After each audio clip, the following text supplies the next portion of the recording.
አሰላሙ አለይኩም ወራህመቱላህ ወበረካቱ።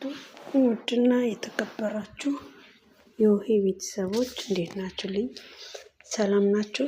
ከኔ ጋር ሁሉ ሰላም፣ ከእናንተ ጋርም ሰላም እንደሚሆን ተስፋ አደርጋለሁ። በያለንበት አላህ ይጠብቀን። ዛሬ በጣም ደስ ብሎኝ ነው የመጣሁት። ደስ በቃ ወላሂ በቃ ይሆናል ብላችሁ ያልጠበቃችሁት ነገር ሆኖ ስታዩት ደስ አይልም? እኔ በጣም ነው ደስ ያለኝ። ለካ ያው አንዳንድ ጊዜ በቀድር ማናምን ሰዎች አለን ማለት ነው። ይህን ስላችሁ በምክንያት ነው የምናገረው፣ አለ ምክንያት አይደለም። ይህን ነገር አምጥቼ ለእናንተ የምናገረው ማለት ነው። ሁን ያላለው ነገር ሁሉ ሊሆን እንደማይችል ማለት ነው። እኔ እንጃ ምን ልበላችሁ፣ መናገር ሁሉ ነው ያቃተኝ። ወይኔ ነው ያልኩት። ማለት በጣም የተለቀሰለት የተወራለት ነገር አዲስ ነገር ስለመጣ ማለት ነው። አዲስ ነገር ሆኖ ስለመጣ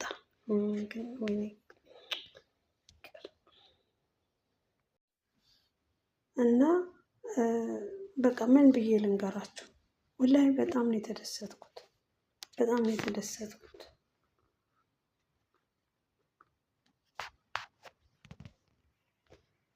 ቪዲዮ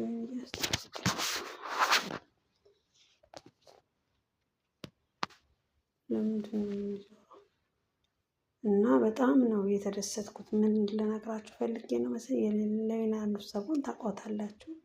የኢትዮጵያ ሕዝብ ከሀገርም ከውጭም ያሉ ማንም ሳር ቅጠሉ ለሌላ ኑርሰቦ ያልተጨነቀ ያልተጠበበ፣ ባለው በገንዘቡ በሌለው በድዋው በጸሎቱ ያላለቀሰ ሕዝብ የለም ማለት። አንደኛ የልጅቷ ሁኔታ ያሳዝናል ማለት ምክንያቶቹ ማለት ነው፣ ሰበቡ ማለት ነው። ሁለተኛ እድሜዋን እስር ቤት ፈጀች። አንድ ሴት ልጅ 14 ዓመት ማለት እስር ቤት ውስጥ ልትለወጥ፣ አገሯን ቤተሰቧን ልታስተዳድር፣ ራሷን ልትለውጥ ብላ መታ ያልሆነ ነገር ገጠማት በመጣች በ7 ወሯ ማለት ነው። ሆኖም ሰብር ሙት ያላለው ነገር እንደማይሆን፣ ሌላ ሰው እስር ቤት ውስጥ ተጎታለች፣ ሌላ ሰው ልትሞት ነው፣ ትንሽ ቀን የቀራት ያልተባለ ነገር የለም። ዛሬ ግን አልሐምዱሊላህ ረብል ዓለሚን በእጅግሯ በሰላም በእናት ኢትዮጵያ ደርሳለች። እናት ኢትዮጵያ ገብታ አባቷ እናቷ ሲያለቅሱ፣ ዘመድ አዝማድ እንዲሁም የኢትዮጵያ ሕዝብ ሲያለቅስ ላይፍ ላይ ሁሉ እያየን እኛም አብረን እያለቀስን ማለት ነው። ማለት ይሄ ቀን ይደርሳል ተብሎ ስላልተጠበቀ ማለት ነው። ይሄ ቀን ይመጣል ብሎ ማንም የጠበቀ ሰው ይኖራል አላልኩም። በዚህ ቀን ይሄ ነገር ተስተካክሎ ተጨርሶ ማለት አላህ ያላለው ነገር ሊሆን አይችልም። በእርግጥ አሁን የዛን ሰዓት ለሌላ ሰው እርዳታ ሲደረግ ማለት ነው፣ በቃ እርዳታው ብሩ በቃ የጎደለን ይሄ ነው፣ ይሄ ብር ከሞላ ፕሮሰሶቹ ተጀምሮ ወዲያው ሌላ ሰው ያፎቶ ካወረደ በብር አፎቶን በብር ከቀየረ በኋላ ወዲያው ሌላ ሰው ከእስር ቤት እንደምትወጣ ነበረ ሲነገር የነበረው። ግን ስንት ዓመት ፈጀ እያችሁ። ሁን ያለው ቀን ነው የሚሆነው ማንኛውም ነገር። እና ሰብርን አንዳንድ ጊዜ በምሳሌ በሌላ ሰዎች ያሳየናል። ሰብር ማድረግ በራሱ በጣም ትልቅ ነገር አለው። እና እኔ በጣም ደስ ብሎኛል። መናገር ሁሉ ነው ያቃተኝ። እውነቴን ነው። ይሁኝማ ብታዩ እኔ እንጃ። ጠዋቱን ሙሉ እያየሁት ነበረ ቪዲዮዋቸው ሲሽከረከር። በቃ እሷ ራሱ በጣም ታሳዝናለች። ግን እንዲህም ሆና ለሀገሯ መብቃቷ ነገ ላይ ይስተካከላል። የእሷ ጤንነት ለምን ስትረስ ውስጥ ነበረች የነበረችው ስንት ዓመት ሙሉ 14 ዓመት ሙሉ በሰው ሀገር አለ ቋንቋ የሌላ ሀገር ዜጋዎች ፖሊሶች የሌለ ነገር ሲናገሯት፣ አሁን ትሰቃያለሽ፣ አሁን ትገደያለሽ፣ ቀንሽ ደርሷል ሲሏት፣ እቺ እንጥልጥል ነፍስ ወይ አልሞተች ነፍስ አላረፈች ወይም ቆማ አልቆመች እንጥልጥል ነፍስ ነበረ ይዛ እየተጓዘች የነበረው ማለት ነው። በዛን ሁሉ ግን ሆና ግን አንዳንዴ የስልክ ሪከርዶች ስትልቅ አልሐምዱሊላህ እኔ ደህና ነኝ፣ ድዋ አድርጉልኝ፣ ኢንሻአላህ በቅርብ ቀን እወጣለሁ ይሆናል ብላ ነበር የምትለው። ግን አላህዬ በሰላም ለእናቷ ለቤተሰቦቿ ሳይጎድሉ ሳትጎዳደሉ ስላደረሳችሁ በጣም ደስ ብሎናል። ላደረጋችሁት ርብርብ ሁሉ የኢትዮጵያን ሕዝቦች ቤተሰቦች፣ የአረብ ሀገር እህቶቻችን፣ የሌላ ሀገር የሙስሊም ክርስቲያኑ፣ ኤርትራኑ፣ ኢትዮጵያኑ እንዲሁም ሌላም ዜጋ በጣም ሌላ አረቦች ሁሉ በእሷ እንትን ውስጥ ተሳትፈዋል። አባትና እናቷን አይተው በእሷ ስጦታ ውስጥ ተሳትፈዋል።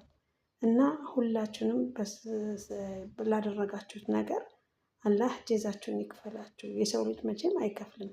ጀዛ የሚገኘው ከአላህ ነው። ምንዳ የሚገኘው ከአላህ ነው። ለነገ ለአሄራችሁን ለአሄራችሁ አላህ ኸይሩን ስራ ይወፍቃችሁ። አንዲት ነፍስ ከታሰረችበት አስፈትቶ ያ ሁሉ ተረባርቦ ለእናት ለአባቷ ለሀገሯ ማድረስ ማለት ከአላህ ጋር አላህ ተጨምሮበት በጣም ትልቅ ነገር ነው። እንዲሁም አሁንም ቢሆን ብዙ ኢትዮጵያኖች በየሀገሩ እስር ቤት ሆነው ለሚንከራተቱ አላህ ይድረስላቸው፣ አላህ ሰበቡን ይፍጠርላቸው። ብዙ ደግሞ ያልተገኙ አሉ የሉም ተብሎ እንዲበቃ አሁን ከመንገድ ታብሶ ማለት ነው። ከመንገድ ታብሰው አሉ ወይንም የሉም ብሎ ሞቱ ተቀበሩ ብሎ ቤተሰብ በንጥልጥል የሚጠብቅ ልጆቻቸው እንዳሉ ያንንም መፍትሄ ቢፈጠርበት በተለያየ አረብ ሀገር እኔ ራሱ እዚህ በምኖርበት ሀገር ነው ዱባይ የሆነች ጓደኛችን ከስራ ስትወጣ ማለት ነው ማን ይውሰዳት እስካሁን ድረስ የታወቀ ነገር የለም ምንም። በቃ ግን በቃ እቃዋ አብራቸው የምትኖርባቸው ቤት ውስጥ ነበረ እቃዋ። ያ እቃዋ ወደ ቤተሰብ ተላከ። እሷ ግን ትኖራለች ሞታለች፣ የታወቀ ነገር የለም። ካሁን እንደ አዲስ ወይ ከእስር ቤት ትፈታለች ተብሎ እየተጠበቀ ነው እንግዲህ። እና አላህ በሰላም በወጣንበት ሰርተን ተለውጠን የያዝነውን ይዘን አልሐምዱሊላህ ብለን በሙሉ ጤና እንዳስወጣን በሙሉ ጤና ከሀገራችን ከቤተሰቦቻችን ጋር አላህ ይቀላቅልን ነው ብዬ የምለው በመላ ሀገር ላላቸው እህቶቼ ወንድሞቼ ማለት ነው። ስደት ክፉ ነገር ነው። መቼም ግን ያው ከሀገራችን ይሻላል ብለን ሰርተን እንለወጣለን ብለን ሁሉ ነገራችንን እርግፍ አድርገን እዚህ መተን ወዛችንን እድሜያችንን እንጨርሳለን።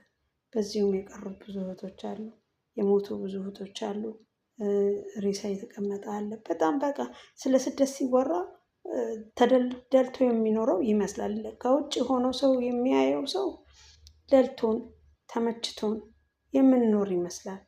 ግን ቤት ይቁጠረው። ሁሉም ሰው ያለበትን ሁኔታ ራሱና አንድ አላህ ነው የሚያውቀው፣ ሁሉም ሰው ማለት ነው። ግን እዚያ ጋር ላለ ሰው ኢትዮጵያ ላይ ያለ ሰው እንጂ የአረብ ሀገር ላለን ሰው በጣም የማይረዱን በጣም ብዙ ቤተሰቦች አሉ። በጣም ማለት አልጋ በአልጋ ሆኖ እንደምንኖር ማንም የማያውቅልን የለም። ግን ምንድነው እኛ አንዴ ወተናል፣ ሰርተን ተለውጠን የሆነ ነገር ይዘን እንገባለን። የቤተሰብ ጫና አንሆንም፣ ጫንቃ አንሆንም። በዚህ እድሜ ደግሞ ከቤተሰብ ጋር ደግሞ ውጭ አረብ ሀገር ለምዳችሁ ሄዳችሁ ቤተሰብ መዘብዘብ በቃ ሁኔታዎቹ አይመቻችላችሁም። ገብታችሁ አይደለም ሳትገቡም እንኳን እዚህ ሆነን እንኳን አንስማማም። ስለዚህ ያንን ነገር እናስተካክል ብለን ነው እንጂ ደልቶን አይደለም እኛ አረብ ሀገር የምንቀመጠው፣ ተመችቶን አይደለም። ብዙ ነገሮች አሉ። ያንን ወደኋላ ጥለን ነው ወደፊት እያልን እየገሰገስን ያለ ነው።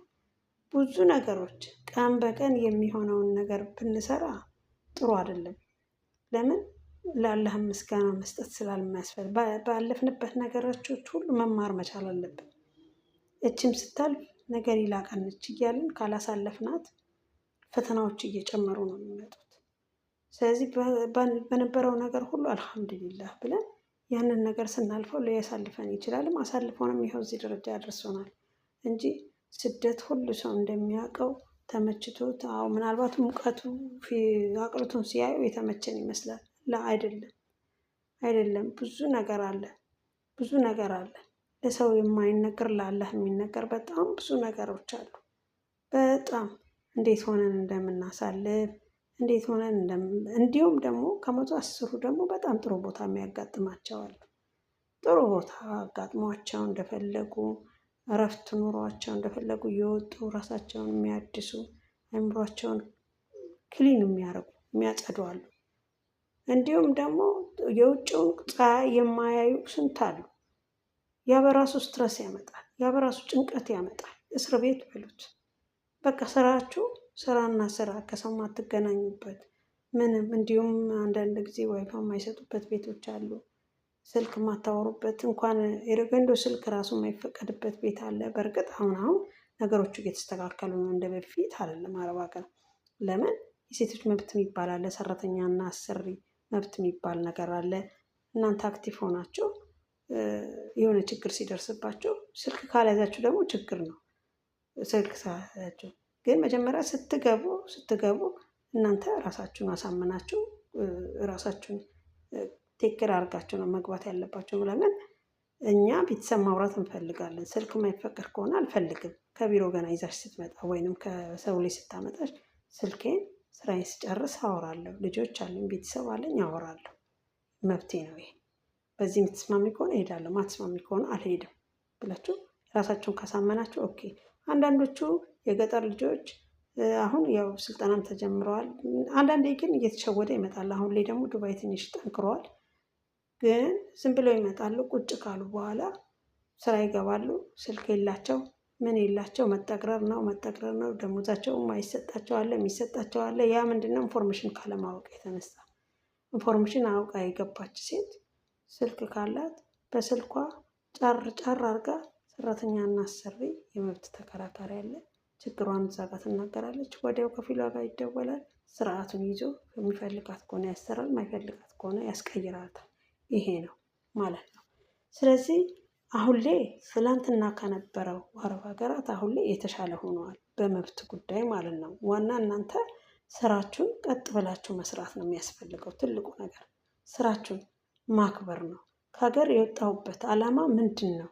አንድና አንድ ስራ ሰርቼ ተለውጬ ወደ ሀገሬ ልገባ ነው እንጂ ላገጥ አይደለም። አረብ ሀገር የመጣሁት ላገጥ አይደለም። ደክሜ በላቤ እፍጠብ ዝርግፍ ብዬ ሰርቼ ነገ ላይ ደግሞ የተሻለ ውጤታማ እንደመሆን ነው የመጣሁት። በቃ ሀገርም ተቀምጦ መጠግረር ነው፣ ሰው ሀገርም መጥቶ መጠግረር ነው። በቃ ያ ከሆነ ራሴን አሳምኜ የመጣሁት ለስራ ነው። ስራዬን እሰራለሁ። ስራዬን ሳልሰራ ግን የተሰጠኝን ስራ ትቼ ስልኬ ላይ የማገጥ ከሆነ ከሰዎቹ ጋርም ጥሩ አይነት ሪሌሽን አይኖረኝም ማለት ነው። ጸብ ነው የሚከሰተው፣ መከባበርም አይኖርም። ስለዚህ ራስን ለማስከበር መጀመሪያ ምንድን ነው? ስራን ማክበር ነው። ስራዬን ካከበርኩኝ ራሴን አስከበርኩኝ ማለት ነው። ስራዬን ሰርቼ የማገኘትን ገንዘብ አልሐምዱሊላህ ብዬ ተቀብዬ ከዛ ላይ ደግሞ ማወጣውን ደግሞ ለራሴ ወጪም ካለኝ የምፈልገውን ነገር ገዛዝቼ የሚቀመጥ ካለ ይቀመጣል፣ የሚሄድ ከሆነ ይሄዳል ማለት ነው። ይሄ ነው፣ በዚህ አይነት ሁኔታ ነው። ስለዚህ እና አረብ ሀገር ስንኖር ብዙ አይነትን ነገሮችን አልፈን ተሻግረን ነው አላህ አትሙቱ ብሎ ቀናችን ካልደረሰ ወደ ሀገራችን የሚያሻግረን ማለት ነው። ይሄን ሁሉ ያነሳሁላችሁ ለምንድን ነው? በሌላ ኑር ሰቦ ነው። ሌላ ኑር ሰቦ ከሀገሯ ስትወጣ እንዳሰበችው ሆኖ ስላላገኘችው ማለት ነው። አሰበችው አባቷ ከጎረቤት ብር ተበድረው አትጄ ስትባል እሄዳለሁ ሰርቼ ትምህርቷን አቋርጣት ሰርቼ ቤተሰቦቼን እጦራለሁ ብላ ነው የወጣችው። ስትሄድ ግን ከገባችበት ቤት ቀን ጣልና በ7 ወሯ ይሄ ችግር ተፈጠረ። ያ ችግር ለ14 ዓመት የማይፈታ እስር ቤት ወረወራት። ህይወቷን የሚያሳጣ ከጊዜ በኋላ ወደ ሚዲያ አንድ ሰው ብቅ አደረጋትና ለመጀመሪያ ጊዜ የለቀቀቻት ፋሲካይቱም ናት። ሌላ ኑር ሰቦ ለመጀመሪያ ጊዜ እሷም ልትመሰገን ይገባል።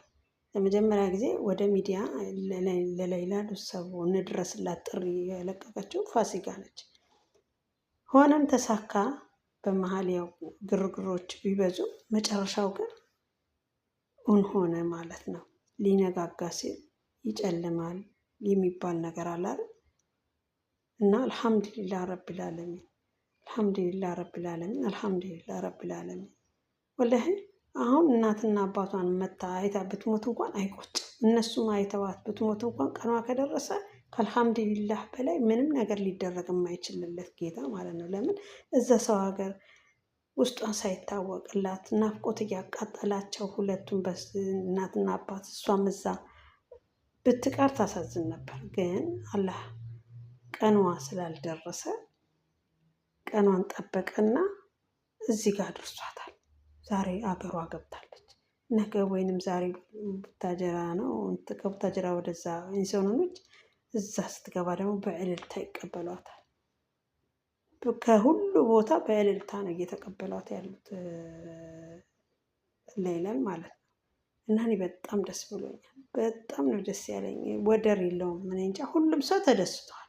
ሁሉም ሰው ማለት ነው። የኔ እናት አላህ አሁንም መጨረሻሽን ያሳምርልሽ። እዛ ጋር 14 ዓመት የለፋሽውን ድካምሽን አላህ ይቁጠርልሽ እና በቤተሰቦችሽ ጋር ሆነሽ የተሻለ ነገር የምትሰሪበት የምታመቻችበት አላህ ይፍጠርልሽ። ቤተሰቦችንም አላህ ሀያታቸውን ያርዝምልሽ። አንቺንም መጨረሻሽን ያሳምርልሽ እና ላደረጋችሁት ነገር ሁሉ ጅዛችሁ ካላህ ምንዳችሁ ካላህ አላህ ይስጣችሁ። አመሰግናለሁ። ለዚህ ቻናል አዲስ የሆናችሁ ላይክ፣ ሰብስክራይብ እንዳይረሳ። የደወል ምልክቷን አንዴ በእጆች ጫን ካላችሁ ጥቁር ይሆናል እና እገዛችሁን እፈልጋለሁ። አበረታቱኝ እባካችሁ አበረታቱኝ። እኔም ራሴ አንድ ሀገሬ ገብቼ መስራት የምፈልግ ሰው ነኝ እና አበረታቱኝ። ላይክ ሰብስክራይብ አድርጉኝ። እንተጋገዝ። ወገን ለወገን ደራሽ ነው እና አበረታቱኝ። እወዳችኋለሁ። ሰላማችሁ ብዝዝት ትርፍርፍ ይበልልኝ። ቻው